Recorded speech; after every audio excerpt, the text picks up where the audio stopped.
السلام علیکم اینڈ بسم اللہ الرحمن الرحیم. ہیمیٹالوجی سیریز کے ایک اور لیکچر کے ساتھ میں حاضر ہوں اور آج کا ٹاپک ہے ریگولیشن آف ہیمیٹوپوائسس. آلریڈی ہم ہیمیٹوپوائسس پڑھ چکے تھے اور ہیمیٹوپوائسس میں جیسے کہ ایریتھروپوائسس، مائلوپوائسس، اسی طرح تھرمبوپوائسس ہم پڑھ چکے تھے اور اس کے سٹیجز پہ ہمارا زیادہ فوکس تھا. اور اس ٹاپک کو میں نے اینڈ پہ رکھا ہوا تھا تاکہ ہم یہ سمجھ سکیں کہ جب ہمارے پاس پلوریپوٹنٹ ہیموپوائٹک اسٹیم سیل سے آگے سیلز بڑھتے ہیں جیسے مائلائڈ یا لمفائڈ، تو ان پہ وہ کون سے فیکٹرز ہوتے ہیں، وہ کون سے گروتھ فیکٹرز ہے یا انٹرلیوکینز ہے یا سائٹوکائنز ہے کہ جو ان کو پروموٹ کرتا ہے، جو ان کو ریگولیٹ کرتا ہے اور آگے وہ سیلز جو ہے وہ مزید پرولیفریٹ ہوتے ہیں یا ڈفرینشیٹ ہوتے ہیں. تو اسی لیے یہ ریگولیشن آف ہیمیٹوپوائسس اینڈ پہ ہے تاکہ ہم اوورال اس کو سمجھ سکیں، کیونکہ اب ہمارے مائنڈ میں یہ ہے آئیڈیا کہ ایریتھروپوائسس کیسی ہوتی ہے، وائٹ بلڈ سیل کی فارمیشن کیسی ہوتی ہے اور پلیٹلیٹ کی فارمیشن کیسی ہوتی ہے. تو کچھ سرٹن ایلیمنٹس ہے، کچھ سرٹن فیکٹرز ہے جو ان پہ ایکٹ کرتے ہیں اور ان کو ٹریگر کرتے ہیں اور ہمارے پاس یہ سیلز جو ہے وہ مزید بنتے ہیں. اچھا، اب یہاں پہ جو ورڈ ہے وہ ہے ریگولیشن. تو ریگولیشن کا ورڈ بذات خود بھی بتا رہا ہے کہ ہیمیٹوپوائسس کو یہ ریگولیٹ کرتا ہے، یعنی نہ بہت زیادہ بننے کی کوشش کریں گے نہ کم بننے کی کوشش کریں گے، بلکہ جتنی ہمارے پاس ضرورت رہتی ہے تو اس کے مطابق وہ ریگولیٹ ہوتے جائیں گے. جیسے کہ ہمارے پاس ایک جین ہے جسے ہم کہتے ہیں P53 جین یا ٹیومر سپریسر جین. تو اس کی یہ ایکٹیویٹی ہے کہ وہ ان سیلز کو اپنے سرٹن اماؤنٹ کے اندر جو ہے وہ پروموٹ کرتے ہیں، یعنی وہ ڈفرینشیشن میں بھی کام کرتے ہیں، وہ پرولیفریشن میں بھی کام کرتے ہیں. اور خدا نہ خواستہ اگر وہ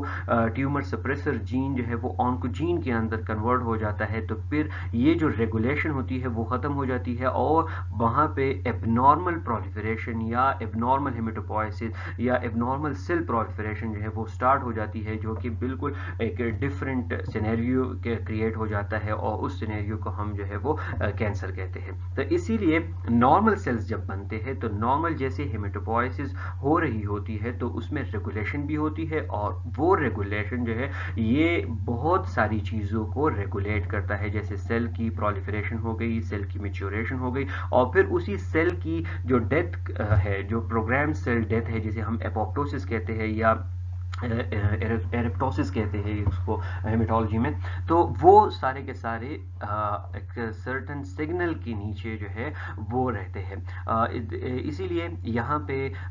یہ جو ٹاپک ہے یا یہ جو لیکچر ہے وہ ہے ریگولیشن آف ہیمیٹوپوائسس. آگے کیا چیزیں اس کے لیے بہت ضروری ہے تو وہ ہم آگے پڑھ رہے ہیں. So next slide.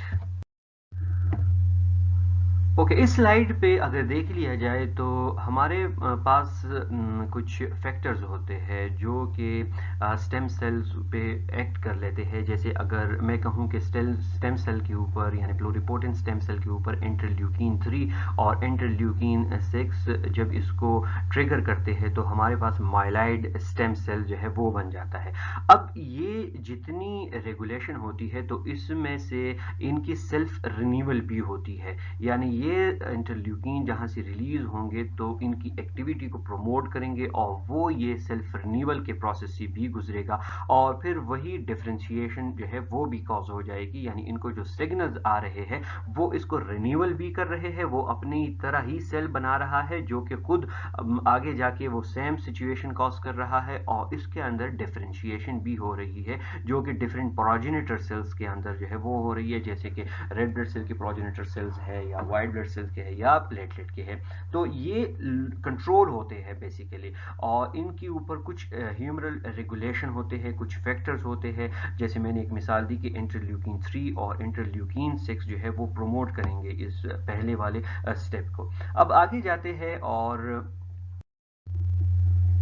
اچھا، یہاں پہ اب ہمارے پاس تین چیزیں بڑی امپورٹنٹ رہتی ہے ہیمیٹوپوائسس کو پڑھتے ہوئے کہ ایک ہے گروتھ فیکٹر. تو گروتھ فیکٹر ایک امپورٹنٹ ریگولیٹنگ جو ہے ٹرم ہے کہ جب بھی گروتھ فیکٹر کا ورڈ یوز ہوگا تو ہمارے ذہن کے اندر یہ چیز آنی چاہیے کہ سائٹوکائنز اور انٹرلیوکین کی بات ہو رہی ہے. تو یہ وہ گروتھ فیکٹرز ہے جو سٹیمولیٹ کرتے ہیں یا ڈفرینشیٹ کرتے ہیں یا پرولیفریٹ کرتے ہیں ان سیلز کو, یا وہ سرٹن جو سیل ہوتا ہے, پروجینی سیل ہوتا ہے, اس کو آگے سٹیمولیٹ کرتا ہے. So growth factor is a naturally occurring substance capable of stimulating cellular growth, جس میں پرولیفریشن ہمارے پاس یہاں پہ ہو رہی ہے تو ہم پرولیفریشن کی بات کریں گے, اور ڈفرینشیشن کی ہوتی ہے. تو یہ بیسیکلی وہ اسٹیرائڈز ہے, یہ وہ ہارمونز ہے جو پروموٹ کرتے ہیں پورے ہیمیٹوپوائسس کو. اور ان کو جو سائٹوکائنز ہے, تو cytokines of the hematopoietic stem cells include, اس میں آتے ہیں انٹرلیوکینز جیسے کہ کالونی اسٹیمولیٹنگ فیکٹرز ہو گئے, انٹرفیرون ہو گئے, ایریتھروپوئٹین ہو گیا, اور اسی طرح تھرمبوپوئٹین جو ہے یہ وہ انٹرلیوکینز ہے. اور پھر انٹرلیوکینز جو ہے وہ ڈفرینٹ ٹائپس کے ہیں, یعنی ہمارے پاس جو ہے وہ 4 ڈفرینٹ کیٹیگریز کے اندر اس کو ڈیوائڈ کیا جاتا ہے, اور ان کو نمبرنگ دیے جاتے ہیں, جیسے انٹرلیوکین 7 ہے, انٹرلیوکین 3 ہے, انٹرلیوکین 4 ہے. سو انٹرلیوکینز آر گروپ آف سائٹوکائنز جو کہ سیکریٹڈ پروٹین ہے, اور یہ سگنل مالیکیولز لے جاتے ہیں that were first seen to be exposed یا expressed by white blood cells, کیونکہ یہ انٹرلیوکین بذات خود WBC سے ایکٹیویٹڈ ٹی سیلز ہو گئے, ان سے بھی یہ پروڈیوس ہوتا ہے, یا میکروفیجز ہو گئے, ان سے بھی یہ پروڈیوس ہوتا ہے. تو انٹرلیوکینز, سائٹوکائنز اور گروتھ فیکٹر یہ آپس میں تقریباً ایک ہی چیز ہے, لیکن براڈ اسپیکٹرم میں ہم کہتے ہیں کہ یہ گروتھ فیکٹرز ہے, اور انٹرلیوکینز جو ہے وہ بیسیکلی سائٹوکائنز ہے. اور پھر یہ انٹرلیوکینز ڈفرینٹ ٹائپس کے ہیں جن کی اپنی اپنی فنکشن ہے, اور یہ ڈفرینٹ سیلز سے پروڈیوس ہوتے ہیں. جیسے کہ نیکسٹ سلائڈ کے اندر میں بتا رہا ہوں کہ کون سے انٹرلیوکینز کہاں سے پروڈیوس ہوتے ہیں اور وہ کون سے سیل کو ٹریگر کرتے ہیں. جیسے کہ یہاں پہ اگر دیکھ لیا جائے تو یہاں پہ گروتھ فیکٹرز ہے, اس کا سورس ہے, اور پھر اس کا میجر فنکشن ہے. تو یہ بڑا ایک امپورٹنٹ ٹیبل ہے, اور اس کو اگر دیکھ لیا جائے تو دیکھیں GMCSF یعنی گرینولوسائٹ مونوسائٹ کالونی سٹیمولیٹنگ فیکٹر ہے, اور یہ GMCSF کہاں سے پروڈیوس ہوتا ہے, تو اس کا سورس جو ہے وہ ٹی لیمفوسائٹس ہے, انڈوتھیلیل سیلز آف فیبروبلاسٹ سے یہ پروڈیوس ہوتا ہے, اور یہ جا کے ٹریگر کرتا ہے یا سٹیمولیٹ کرتا ہے سو نیوٹروفل کو, ایزینوفل کو, مونوسائٹ کو, ایون ریڈ سیلز کو اور پلیٹلیٹس کو. تو گرینولوسائٹ مونوسائٹ کالونی سٹیمولیٹنگ فیکٹر پروڈیوس ہوتا ہے لیمفوسائٹک لینیج سے, اور یہ بیسیکلی ٹریگر کرتا ہے ایزینوفیلک یعنی گرینولوسائٹک کو, اور ساتھ میں جو ہے یہ میگا کیروسائٹک کو بھی پروموٹ کرتا ہے, اس پہ ایکٹ کرتا ہے یا اس کو سٹیمولیٹ کرتا ہے. اچھا, اب دوسرا آ جاتا ہے جسے ہم کہتے ہیں GCSF. تو گرینولوسائٹ کالونی سٹیمولیٹنگ فیکٹر ہے یہ, اور یہ پروڈیوس ہوتا ہے, اس کا سورس جو ہے وہ مونوسائٹک ہے اور فیبروبلاسٹ سے پروڈیوس ہو جاتا ہے. اور کیونکہ یہ ہے بھی GCSF یعنی گرینولوسائٹک کالونی سٹیمولیٹنگ فیکٹر, تو یہ سٹیمولیٹ کرتا ہے بیسیکلی نیوٹروفل کو. اور یاد رہے کہ نیوٹروفل ہمارے پاس بیسیکلی گرینولر سیل تھا. پھر اس کے بعد جو ہے وہ MCSF ہے یعنی مونوسائٹک کالونی سٹیمولیٹنگ فیکٹر ہے. تو یہ کالونی سٹیمولیٹنگ فیکٹر ہے مونوسائٹک کا, تو آبویسلی یہاں پہ سٹیمولیٹ کر رہا ہے یہ کس چیز کو, مونوسائٹ کو کر رہا ہے, اور یہ مونوسائٹک لینیج جو ہے یہ اسی سے ہی پروڈیوس ہوتا ہے, جیسے کہ میکروفیج ہو گیا, کیونکہ مونوسائٹ آگے اگر ٹیشو پہ چلا جاتا ہے تو وہ میکروفیج بن جاتا ہے, اور یہ میکروفیج سے ہی پروڈیوس ہوتا ہے, ساتھ میں انڈوتھیلیل سیل سے بھی یہ پروڈیوس ہوتا ہے. اسی طرح ایک اور سیل اور گروتھ فیکٹر ہے یا انٹرلیوکین ہے جس کو ہم کہتے ہیں ایریتھروپوئٹین, اور ایریتھروپوئٹین ہمارے پاس جو ہے وہ پیریٹیبولر سیلز سے پروڈیوس ہوتا ہے, یعنی کڈنی سے, لیور سے اور میکروفیجز سے جو ہے یہ پروڈیوس ہوتا ہے, اور اس کی ایکٹیویشن جو ہے وہ ڈائریکٹ ہوتی ہے ایریتھروبلاسٹ کے اوپر. ایریتھروپوئٹین جو ہے وہ ڈائریکٹ ایکٹ کرتا ہے ایریتھروبلاسٹ کے اوپر, اور آگے سیلز جتنے بنتے ہیں تو وہ ریڈ سیلز میں میچیور ہو جاتے ہیں. اسی طرح جو انٹرلیوکین 1 ہے یہ پروڈیوس ہوتا ہے ایکٹیویٹڈ لیمفوسائٹ سے، اور کو فیکٹر جیسے کہ اس کے ساتھ انٹرلیوکین 3 اور انٹرلیوکین 6 جو ہے یہ ٹی سیل کو ایکٹیویٹ کر دیتے ہیں. ساتھ میں یہ انٹرلیوکین 7 جو ہے وہ بھی لیمفوائٹ سیریز کا ہے. اسی طرح انٹرلیوکین 2، انٹرلیوکین 3، 4، 5، 6 اور 7 جو ہے، اور پھر یہاں پہ ان کی وہ سورس ہے، اور یہ جو ایریا ہے اس پہ آپ دیکھ سکیں گے کہ یہ کون سے سیلز کو ٹریگر کرتے ہیں یا ان کو سٹیمولیٹ کرتے ہیں، یعنی یہ ان کا میجر فنکشن ہوگا. So there are certain growth factor which are stimulating certain cells. یہاں پہ ڈفرینٹ انٹرلیوکینز ہے، ڈفرینٹ کالونی اسٹیمولیٹنگ فیکٹرز ہے جن کا ایک سورس ہے، اور ان سورس سے نکل کے یہ ڈفرینٹ فنکشن پرفارم کرتے ہیں اور پھر ان کو اسٹیمولیٹ کرتے ہیں. تو یہ بات نہیں ہے کہ سیلز یا ہیمٹوپوائسز ایسی ہی ہو جاتا ہے، ایسی بات نہیں ہے، بلکہ ایک سرٹن کیا کہتے ہیں کہ ایک سرٹن پروسیجر کے انڈر یہ پروموٹ ہوتے ہیں. اگر یہاں پہ میں ایک کامن سا مثال لے لوں، جیسے کہ لیٹ سپوز ہم اگر چائے بنا رہے ہیں، اوکے، تو چائے اگر ہم بنا رہے ہیں تو ظاہری بات ہے اس کے لیے ہمیں پتی کی ضرورت ہوگی، اس کے لیے ہمیں دودھ کی ضرورت ہوگی، اور اس کے لیے ہمیں چینی کی ضرورت ہوگی، تو تب ہی جا کے چائے بنے گی. ایسا نہیں ہے کہ اگر ہم دودھ اور چائے اور پتی اور یہ جو چینی ڈال لیں گے تو اس سے حلوہ بن جائے گا یا کوئی بریانی بن جائے گی. ایسا نہیں ہے، بلکہ جو انگریڈینٹس یا جو چیز اس پہ ایکٹ کرے گی وہی چیز آگے ہمارے پاس بننی ہے. تو سیم یہاں پہ بھی یہ مثال ہے کہ اگر کسی لائن پہ کوئی سورس سے ریلیز ہوا انٹرلیوکین ایکٹ کرے گا تو ہمارے پاس جو ڈیزائر سیل ہے وہی بنے گا. اچھا، یہ جو ڈائیگرام ہے بڑا امپورٹنٹ ہے، اور اس کو پہلے بھی ہم نے ڈسکس کیا ہوا تھا کنونشنل ہیمٹوپوائسس کے اندر. تو یہاں پہ اب ہم اس کی اگر ریگولیشن کی طرف آتے ہیں تو سیم اس کو پہلا سیل ہوتا ہے پلوریپوٹنٹ ہیموپوائٹک اسٹیم سیل، ٹھیک ہے، یا ہیموپوائٹک اسٹیم سیل، اور یہ دو میں ڈیوائڈ ہوگا. ایک جو جائے گا کامن مائلائڈ پروجینیٹر سیل کی طرف، اور دوسرا جائے گا لیمفوائٹ کی طرف. اب یہاں سے یہاں جب یہ بنتا ہے تو اس سیل کے اوپر اگر انٹرلیوکین 3 اور انٹرلیوکین 6 اگر اس کے اوپر ایکٹ کریں گے تو تب ہی جا کے یہ ہمارے پاس جو ہے وہ فرسٹ سٹیج کے اندر چلا جائے گا، اور یہ بن جائے گا مائلائڈ پروجینیٹر سیل بن جائے گا. اچھا، دوسری طرف اگر جو ہمارے پاس کامن لیمفوائڈ پروجینیٹر سیل ہے تو اس کے اوپر اگر انٹرلیوکین 3 ایکٹ کرے گا، کیونکہ 6 کے ساتھ جو ہے وہ یہاں پہ 3 اور 6 دونوں کو ریلیشن میں تھے تو ہمارے پاس بن گئے یہاں پہ مائلائڈ، لیکن یہاں پہ انٹرلیوکین 3 اگر ایکٹ کرے گا تو یہ بن جائے گا لیمفوائڈ. ٹھیک ہے، تو دو سیریز جو ہے یا دو لینیج جو ہے وہ ایسے ایکٹیویٹ ہو جائیں گے، کیونکہ یہاں پہ جو انٹرلیوکین 3 ہے اس کی بڑی امپورٹنٹ ہے.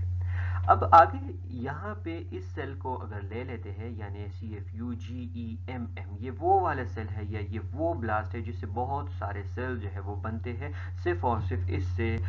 لیمفوسائٹک سیریز کے سیلز نہیں بنتے، باقی جتنے سیلز ہیں وہ سارے یہیں سے بنتے ہیں. تو یہ سیل اب جائے گا برسٹ فارمنگ یونٹ، یعنی برسٹ فارمنگ یونٹ ایریتھرائڈ کے اندر چلا جائے گا، اور ایریتھرائڈ کی طرف جب یہ جائے گا تو یہاں پہ دوبارہ انٹرلیوکین 3 اور گرینوسائٹ مونوسائٹ کالونی سٹیمولیٹنگ فیکٹر جو ہے وہ ایکٹ کرے گا. اسی طرح یہاں پہ بھی انٹرلیوکین 3 اور گرینوسائٹ مونوسائٹ کالونی سٹیمولیٹنگ فیکٹر جو ہے وہ ایکٹ کرے گا، اور جب یہاں پہ یہ ایکٹ ہو جائے گا، یہاں پہ یہ سٹیمولیٹ ہو جائے گا، تو پھر یہاں پہ ہمارے پاس انٹرلیوکین 4، ایریتھروپوئٹین اور گرینوسائٹ مونوسائٹ کالونی سٹیمولیٹنگ فیکٹر، اور ساتھ میں انٹرلیوکین 3. انٹرلیوکین 3 جو ہے یہ ملٹی لینیج کا ایک انٹرلیوکین ہے، کیونکہ آپ دیکھ رہے ہیں کہ انٹرلیوکین 3 یہاں پہ بھی ایکٹ کر رہا تھا، انٹرلیوکین 3 یہاں پہ بھی ایکٹ کر رہا ہے، انٹرلیوکین 3 یہاں پہ بھی ایکٹ کر رہا ہے. تو انٹرلیوکین 3 جو ہے یہ ملٹی لینیج کو پروموٹ کرتا ہے یا اس کو سٹیمولیٹ کرتا ہے.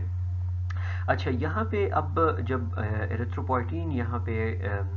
آ گیا اور وہ اس کے اوپر جو ہے وہ ایریتھروبلاسٹ کے اوپر ایکٹ کر لے گا تو ہمارے پاس جو ہے وہ آگے ریڈ بلڈ سیل جو ہے وہ بن پائے گا. اسی طرح اگر ہم جائیں گے اور یہاں پہ پلیٹلیٹ کی طرف آ جائیں گے تو پلیٹلیٹ تب ہی بنے گا کہ یہاں پہ اگر ہمارے پاس انٹرلیوکین 3 گرینولوسائٹ مولونوسائٹ کالونی سٹیمولیٹنگ فیکٹر اور ساتھ میں تھرمبوپوائٹین اگر یہاں پہ اس کو سٹیمولیٹ کر لے گا تو تب جا کے یہ ہمارے پاس میگا کیروسائٹ کے پرو پلیٹلیٹس بنیں گے اور پھر وہ جا کے آگے پلیٹلیٹس جو ہے وہ ریلیز ہو جائیں گے. صحیح. تو دو ہو گئے ہمارے پاس کہ ایک ہو گیا برسٹ فارمنگ یونٹ, دوسرا ہو گیا کالونی فارمنگ یونٹ میگا کیروسائٹک کا. یہاں پہ جو مین ایریتھروپوئٹین تھا وہ ریلیز ہوا یہاں پہ اور یہاں پہ بن جائے ہمارے پاس سیل. یہاں پہ تھرمبوپوئٹین تھا, دونوں کے ساتھ انٹرلیوکین 3 اور گرینولوسائٹ مونوسائٹ کالونی سٹیمولیٹنگ فیکٹر یہاں پہ ایکٹ ہو رہے تھے. اچھا اب آ رہی ہے بات یہاں پہ گرینولوسائٹک لینیج کی. تو کالونی فارمنگ یونٹ گرینولوسائٹک مونوسائٹک لینیج جو ہے یہاں پہ کیا چیز ایکٹ کرے گا کہ وہ ہمارے پاس نیوٹروفل پہ یا ایزینوفل پہ یا بیزوفل اور مونوسائٹ کے اوپر چلا جائے گا. تو اگر مونوسائٹ کی ہم بات کرتے ہیں تو انٹرلیوکین 3 گرینوسائٹ مونوسائٹ کالونی سٹیمولیٹنگ فیکٹر اور مونوسائٹک کالونی سٹیمولیٹنگ فیکٹر یہاں پہ اس کو پروموٹ کریں گے اور آگے یہ سیل ہمارے پاس مونوسائٹ بن جائے گا. اسی طرح ہمارے پاس جو نیوٹروفل ہے تو نیوٹروفل پہ اسپیسیفکلی گرینولوسائٹک کالونی سٹیمولیٹنگ فیکٹر جو ہے وہ اس کو پروموٹ کرے گا اور یہ ہمارے پاس جو ہے آگے نیوٹروفل جو ہے وہ بن جائے گا اور ساتھ میں انٹرلیوکین 3 اور گرینولوسائٹ مونوسائٹ کالونی سٹیمولیٹنگ فیکٹر وہ تو لازم ہے یہاں پہ کیونکہ وہ ملٹی لینیج کے ہیں. ایزینوفل کی طرف اگر آ جائیں گے تو ایزینوفل پہ انٹرلیوکین 3 اور گرینولوسائٹ مونوسائٹ کالونی سٹیمولیٹنگ فیکٹر اور پھر یہاں پہ انٹرلیوکین 5 جو ہے وہ ایزینوفل پہ ایکٹ کرے گا تو تب ہی جا کے ہمارے پاس ایزینوفل بن جائے گا اس پروجینیٹر پہ, تو تب جا کے ہمارے پاس ایزینوفل بن جائے گا. بیزوفل کی طرف اگر ہم آ جاتے ہیں تو بیزوفل کے اوپر جو ہے وہ کالونی فارمنگ یونٹ جو ہے بیزوفل اور یہاں پہ انٹرلیوکین 3 اس کے اوپر اگر آ جائے گا اور اس کو ٹریگر کرے گا تو جا کے ہمارے پاس یہاں پہ بیزوفل بن جائے گا. تو اس پورے چارٹ کو اگر ہم دیکھ لیں تو یہاں پہ ہر ایک سیل کے لیے ایک اسپیسیفک انٹرلیوکین یا آپ کہتے ہیں کہ گروتھ فیکٹر موجود ہے. جیسے انٹرلیوکین 3 گرینوسائٹ مونوسائٹ کالونی سٹیمولیٹنگ فیکٹر یہ سب اس پہ آ کے ایڈ کر رہے ہوتے ہیں, لیکن یہاں پہ ایریتھروپوئٹین اسپیسیفکلی تھا, یہاں پہ انٹرلیوکین تھرمبوپوئٹین یہاں پہ اسپیسیفکلی تھا. اسی طرح ایزینوفل جب بن رہا تھا تو انٹرلیوکین 5 جو ہے وہ بڑا اسپیسیفک تھا. تو ہر ایک کے لیے اسپیسیفک جو ہے وہ مارکرز یا گروتھ فیکٹر جو ہے وہ موجود ہے. اب آتے ہیں بات کرتے ہیں اس کی لمفوسائٹک لینیج کی. تو لمفوسائٹک لینیج کے اوپر اگر یہاں سے آگے اس پہ انٹرلیوکین 7 اور انٹرلیوکین 4 ایک کر لیں گے تو آگے یہ جا کے ہمارے پاس بنا لے گا لمفوسائٹک لینیج کا سیل. اور لمفوسائٹک لینیج میں تین ٹائپ کے سیلز ہوتے ہیں. ایک ہوتا ہے بی لمفوسائٹ, ایک ہوتا ہے ٹی لمفوسائٹ اور ایک ہوتا ہے ہمارے پاس نیچرل کلر سیل. جیسے کہ اگر کامن لمفوائڈ پروجینیٹر سیلز کے یہاں پہ آ کے انٹرلیوکین 7 جو ہے وہ اس کو ٹریگر کر لے گا تو آگے یہ جائے گا بی سیل کی طرف اور بی سیل کے اوپر جو ہے وہ بنے گا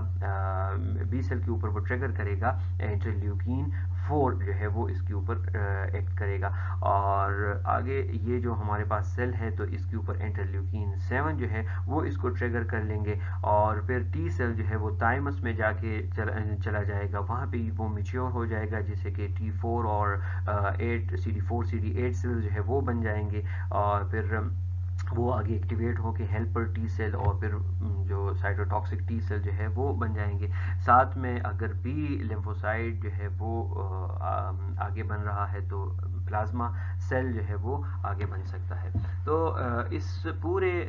گراف کا مطلب یا پورے ڈائیگرام کا مطلب یہی ہے کہ there are certain factors which are involved in promoting and regulating certain cells. Some of these are very specific like erythropoietin or thrombopoietin اور باقی جو ہے یہ اس کے اوپر جو ہے وہ ٹریگر کریں گے. اور یہ انٹرلیوکین کہاں سے ریلیز ہوتے ہیں تو اس سے پہلے میں بتا چکا ہوں کہ یہ انٹرلیوکین انہی سیلز سے یا ڈفرینٹ فیبروبلاسٹ سے جو ہے وہ ریلیز ہوتے ہیں اور وہ ایکٹیویٹ ہوتے ہیں اور باقی سیلز کو یہ اسٹیمولیٹ کرتے ہیں. یہ بھی وہی چارٹ ہے لیکن تھوڑا سا ڈفرینٹ ہے. اور اس پہ آپ دیکھ لیں گے کہ پہلا جو پلیٹلیٹ بن رہا ہے تو یہاں پہ تھرومبوپوائٹین انٹرلیوکین 6 انٹرلیوکین 11 اس میں بڑی ڈیٹیل کے ساتھ بتایا گیا ہے. اور پھر ایریتھروپوائٹین اور ساتھ میں گرینوسائڈ کالون اسٹیمولیٹنگ فیکٹر. تو ڈفرینٹ یہاں پہ انٹرلیوکینز ہے. اور یہاں یہ بھی وہی چارٹ ہے لیکن صرف یہاں پہ لکھا ہوا ہے. تو اسی لیے پریویس چارٹ کو اگر آپ لوگ دیکھیں گے تو اپنے پاس قلم اور کاپی رکھ لیں تاکہ آپ اس ایک ایک سٹیج کے اوپر آپ اس کو یاد رکھیں کہ فلاں انٹرلیوکین یا گروتھ فیکٹرز یہاں پہ اس کو اسٹیمولیٹ کرے گا, کون سا اس کے لیے اسپیسیفک ہے اور آگے جا کے یہ کیا چیز جو ہے وہ بنائے گا.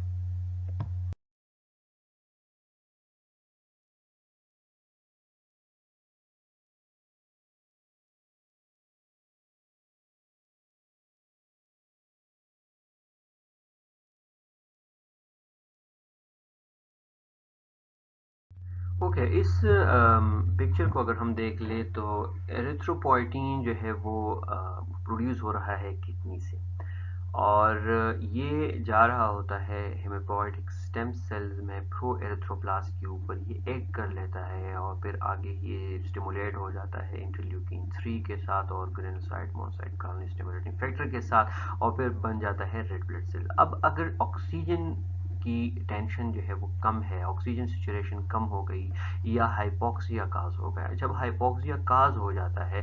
تو ایریتھروپوائٹین جو ہے وہ بہت زیادہ ریلیز ہونا شروع ہو جاتے ہیں. کیونکہ اگر نارملی آکسیجن کی کمی ہے اور باڈی کے اندر سرکولیشن کے اندر ایریتھروپوائٹین کی جو کمی ہو گئی تو سگنل جو ہے وہ کڈنی پہ آ جائیں گے اور کڈنی جو ہے وہ ایریتھروپوائٹین اور ریلیز کرے گا. تو اسی طرح یہ سائیکل جو ہے یہ چل رہا ہوتا ہے کہ اگر ہائپوکسک کنڈیشن ہے تو ایریتھروپوائٹین زیادہ ریلیز ہو جاتا ہے. اور پھر یہ ایریتھروپوائٹین زیادہ ریلیز اس لیے ہونا چاہیے کہ یہاں پہ کیونکہ پرو ایریتھروبلاسٹ آگے پہ یہ ٹریگر کرے گا اور آگے ہمارے پاس سیلز جو ہے وہ بنیں گے. اچھا, فیکٹرز دیٹ ڈیکریز آکسیجنیشن یعنی کچھ فیکٹر ہے تو لو بلڈ والیوم ہو گیا, اسی طرح انیمیا ہو گیا, ہیموگلوبن کم ہے اگر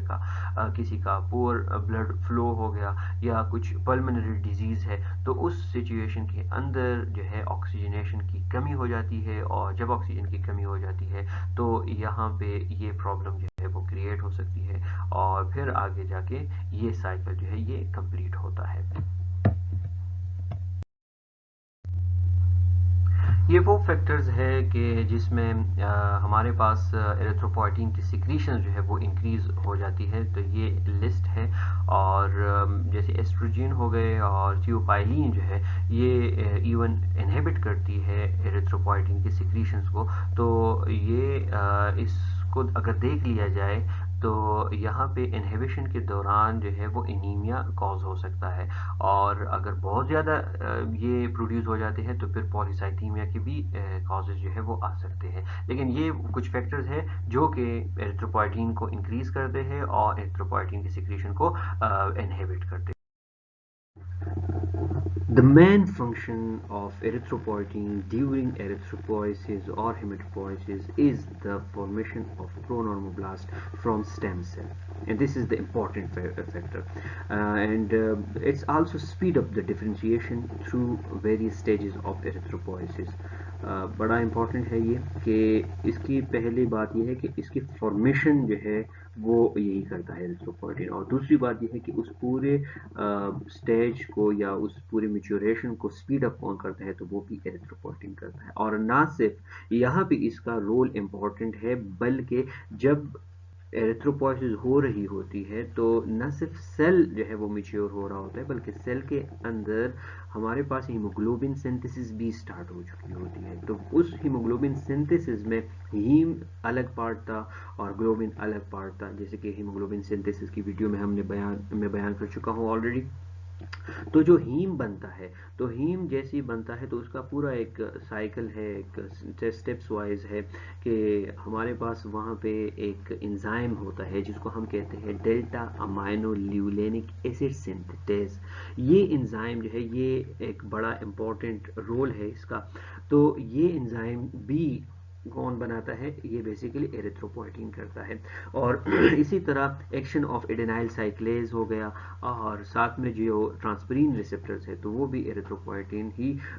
موڈ آف ایکشن کے ہے. اور یہ دونوں بڑے امپورٹنس کے حامل ہے کہ ایریتھروپوئٹین کی امپورٹنس کیا ہے، یہ یہاں پہ سلائڈ میں ہم پڑھ چکے ہیں. آگے جا کے یہاں دیکھ لیا جائے تو میچوریشن فیکٹرز ہیں کہ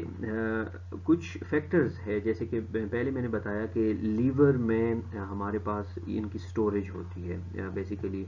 فولک ایسڈ کی اور آئرن کی. اب اگر ان کی کمی واقع ہو جاتی ہے تو ظاہری بات ہے کہ فولک ایسڈ اگر نہیں ہے تو ڈی این اے سنتھسس پہ افیکٹ ہوگا، اور ڈی این اے سنتھسس افیکٹ ہوگا تو جو سیلز ہے اس کی میچوریشن صحیح طرح نہیں بن پا رہی ہوتی ہے. اب normal and diminish D N A بن جائے گا، جو کہ ڈویژن بھی اس کی فیل ہو جائے گی کیونکہ نیوکلس کو اس کے خوراک نہیں مل رہی، یا نیوکلس کو اس کا جو منرلز ہے یا وٹامن B12 ہے یا فولک ایسڈ ہے وہ نہیں مل رہا، تو اسی لیے اس کی ڈویژن پہ بھی پرابلم ہو سکتا ہے اور اس کی میچوریشن پہ بھی فرق پڑ سکتا ہے. تو سیل جو ہے وہ نارمل سائز کے کریٹ نہیں ہوں گے، بلکہ سیل جو ہے وہ مائکروسیٹک نظر آنا شروع ہو جائیں گے. اور اگر بہت زیادہ ہو جائے گی تو پھر یہ بون میرو کی طرف بھی چلا جائے گا اور میگلوبلاسٹک جو بلڈ پکچر ہے وہ ہمیں نظر آئے گا. اسی طرح وٹامن سی اور کاپر اور کوبالٹ جو ہے وہ بھی میچوریشن کے اندر جو ہے وہ پرابلم کریٹ کر سکتے ہیں. اگر اس کی سمری کو دیکھ لیا جائے تو ہم نے ریگولیشن آف ہیمیٹوپوائسس میں یہی پڑھا کہ the study of methods by which cell population proliferate is known as cytokinetics. کہ یہ وہ سائٹوکائنیٹکس ہے، یہ وہ ریگولیشن ہے کہ جس کی وجہ سے سرٹن سیلز جو ہے وہ پروڈیوس ہو جاتے ہیں، اور اس کے اوپر کچھ اسپیسیفک سرٹن فینومینا کے اندر انٹرلیوکینز یا سائٹوکائنز جو ہے وہ ایکٹ کرتے ہیں اور ایک دوسرے سیلز کو جو ہے وہ پروموٹ کرتے رہتے ہیں. اور پھر یہ سیلز یا انٹرلیوکینز کون سے ہیں؟ تو یہ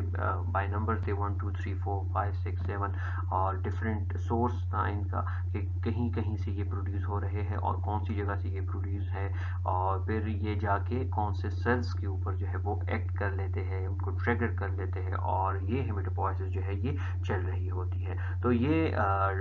آج کے لیے کافی تھا، اور یہ کنونشنل ریگولیشن آف ہیمیٹوپوائسس تھی، کیونکہ ہم یاد رہے کہ ہم یہاں پہ مولیکولر ہیمیٹوپوائسس نہیں پڑھ رہے، کیونکہ اس کے اگر مولیکولر اس پہ چلے جائیں گے تو وہ MS کا کورس ہے، ماسٹر لیول کا کورس ہے، اور وہاں پہ اس کو ڈیٹیل کے ساتھ پڑھایا جاتا ہے کہ کون سے سگنلز ہوتے ہیں، کون سے جینز ہوتے ہیں جو ان کو ایکٹ کرتے ہیں، جیسے کہ G1 فیز ہو گیا، یا آپ کی جو مائٹوٹک فیز کے درمیان کچھ ہو رہا ہوتا ہے تو اس وقت کیا چل رہا ہوتا ہے. تو وہ ایک الگ سے بحث ہے اور وہ ماسٹر لیول پہ جو ہے وہ پڑھایا جاتا ہے. لیکن یہاں پہ کورس آؤٹ لائن کو اور کورس سلیبس کو دیکھ کے یہ پڑھایا جا رہا ہے،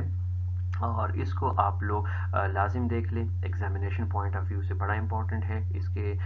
MCQs بنا لیں، اور کون سے اسپیسیفک انٹرلیوکینز ہیں، کون سے کہاں سے ریلیز ہوتے ہیں اور کس چیز کو ایکٹ کرتے ہیں.